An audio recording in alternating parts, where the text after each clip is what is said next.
வணக்கம் நண்பர்களே. இது Decode the Universe with Universal Truth. இன்று நாம் பார்க்கப் போவது, ஒரு மனிதன் தவறு செய்து மாட்டிக்கொண்டால் அவனுடைய மூளை எப்படி செயல்படும். அது உடனே உண்மையை ஒத்துக்கொள்ளுமா, அல்லது தன்னை காப்பாற்றிக் கொள்ள வேறு வழிகளை தேடுமா? இதை கற்றுக்கொள்ள அருண் மற்றும் மீரா பேசும் ஒரு விவாதத்துக்குள் போவோம். அருண், நான் உன்னிடம் நேராக கேட்கிறேன். நேற்று நீ சொன்னது உண்மை இல்லை. நீ சொன்ன காரணமும் நடந்த விஷயமும் மேட்ச் ஆகவில்லை. அது அப்படி இல்லை மீரா, நீதான் தவறாக புரிந்துகிட்ட. சரி, நான் தவறாக புரிந்திருந்தால் இதுக்கு மட்டும் பதில் சொல்லு. நீ சொன்னது நான் அங்கே போகவில்லை. ஆனால் உன் நண்பன் சொன்னது நீ அங்கே இருந்த. இப்போ இதில் எது உண்மை? நான் அங்கே போனேன், ஆனா நீ நினைக்கிற மாதிரி இல்லை. அப்படி நான் முதலில் போகவில்லை. இன்னும் ஏன் சொன்ன? இதுதான் அந்த முக்கியமான நிமிடம். ஒரு மனிதன் தன் பதிலால் தப்பிக்க முடியாத இடத்தில் மாட்டிக்கொள்கிறான். அந்த நேரத்தில் மூளை ஒரு வகையான மென்டல் லாக் நிலைக்கு போகிறது. அறிவியல் ரீதியாக இதற்கு காரணம் காக்னிட்டிவ் டிசனன்ஸ். அதாவது, நான் நல்லவன் என்ற அவன் நம்பிக்கை நான் தவறு செய்தேன் என்ற உண்மையுடன் மோதுகிறது. இந்த மோதலை மூளை எளிதாக ஏற்காது. அது உடனே தன்னை காப்பாற்ற முயற்சி செய்யும். நீ எப்போதும் இப்படித்தான் ஒரு சின்ன விஷயத்தையும் பெரிய பிரச்சனையாக்கிடுவ. நான் பெரிய பிரச்சனையாக்கவில்லை. நான் கேட்டது ஒரு கேள்வி மட்டும். நீ ஏன் போய் சொன்ன? எனக்கு கோபம் வர வைக்காதே மீரா. கோபம் வருவது பதில் இல்லாததாலா? இல்ல, நான் கேட்பது தவறா? இங்கே முதல் டிஃபென்ஸ் ஆரம்பமாகிறது. குரலை உயர்த்துவது.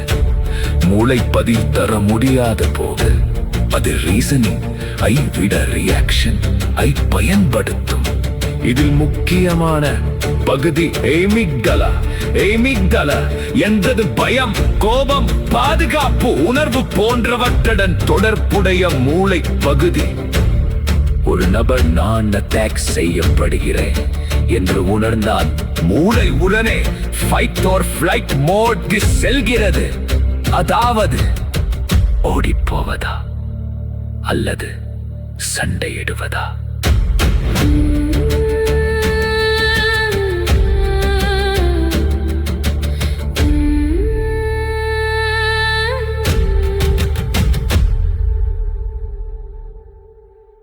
நீ என்னை மட்டும் கேட்கிறே. நீ செய்த தவறுகள் உனக்கு ஞாபகம் இல்லையா? கடந்த மாதம் நீயும் என்கிட்ட ஒரு விஷயம் மறைத்தே. அது வேறு விஷயம். இப்போ நான் கேட்ட கேள்வி, நீ ஏன் போய் சொன்ன? அப்படியா? உனக்கு மட்டும் எல்லாம் சரியா? நீ எப்போதும் பெர்ஃபெக்ட்டா? நான் பெர்ஃபெக்ட் இல்லை. ஆனால் இப்போ பேசுறது என் தவறு பற்றி இல்லை, நீ சொன்ன பொய் பற்றி. இது இரண்டாவது டிஃபென்ஸ், டாபிக் டைவர்ஷன். பேசும் விஷயத்தில் பதில் கிடைக்காத போது மூளை வேறு விஷயத்தை கொண்டு வந்து உரையாடலை திருப்ப முயற்சிக்கும். இதைத்தான் டெஃப்ளெக்ஷன், வாட்டபவுட்டிசம், ப்ரொஜெக்ஷன் என்று சைக்காலஜியில் சொல்வார்கள். அதாவது, நான் தவறு செய்தேன் என்ற இடத்திலிருந்து நீயும் தவறு செய்தாய் என்ற இடத்துக்கு விவாதத்தை மாற்றுவது. இதனால் முதல் கேள்வி மறைந்துவிடும். பிறகு இருவரும் பழைய குறைகளை பேச ஆரம்பித்து விடுவார்கள். நீதான் எப்போதும் என்னை குற்றவாளி மாதிரி நடத்துற. அதனால்தான் நான் சில விஷயங்களை சொல்ல மாட்டேன். அப்படின்னா உண்மையை மறைப்பதற்கு காரணம் நான் தானா? ஆமாம், நீயே காரணம். அருண், உன் முடிவுக்கு நான் காரணமாக முடியாது. உன் செயல், உன் பொறுப்பு. இங்கே மூன்றாவது டிஃபென்ஸ் வருகிறது. Blame shifting. தவறு செய்த நபர் தன் செயலுக்கான பொறுப்பை வேறு ஒருவரின் மீது தள்ள முயற்சிக்கிறார். நான் போய் சொன்னேன் என்பதற்கு பதிலாக, நீ இப்படி இருப்பதால் தான் நான் பொய் சொல்ல வேண்டி வந்தது என்று மாற்றுகிறார். இது மூளையின் செல்ஃப் ப்ரொடெக்ஷன் சிஸ்டம். ஏனென்றால் உண்மையை ஒத்துக்கொள்வது சில நேரங்களில் மனதிற்கு தோல்வி போல தோன்றும். சரி, நான் தான் கெட்டவன், நான் தான் மோசமானவன். இப்போ சந்தோஷமா? நான் உன்னை கெட்டவன் என்று சொல்லவில்லை. நீ செய்த செயல் தவறு என்று சொல்கிறேன். இரண்டுக்கும் வித்தியாசம் இருக்கு.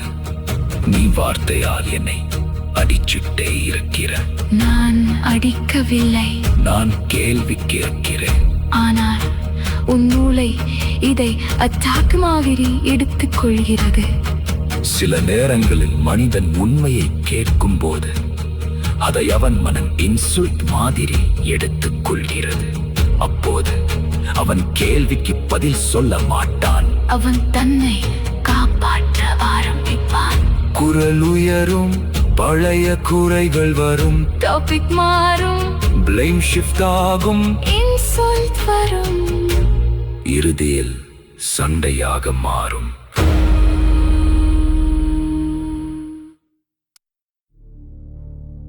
அப்படி நான் என்ன செய்யணும்? கோபம் வந்த உடனே அதை நிறுத்த முடியுமா? முடியும். ஆனால் பிராக்டிஸ் வேண்டும். முதலில் உடனே பதில் சொல்லாதே. 5 வினாடி சும்மா இரு. மூச்சை மெதுவாக இழு.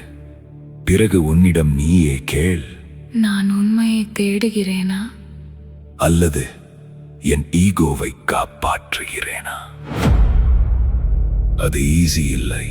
கோபப்படுவது ஈஸி, வளர்வதுதான் டிஃபிகல்ட். கோபம் அதிகமாகும் போது மூளையின் ரீசனிங் பகுதி பலவீனமாக செயல்படலாம்.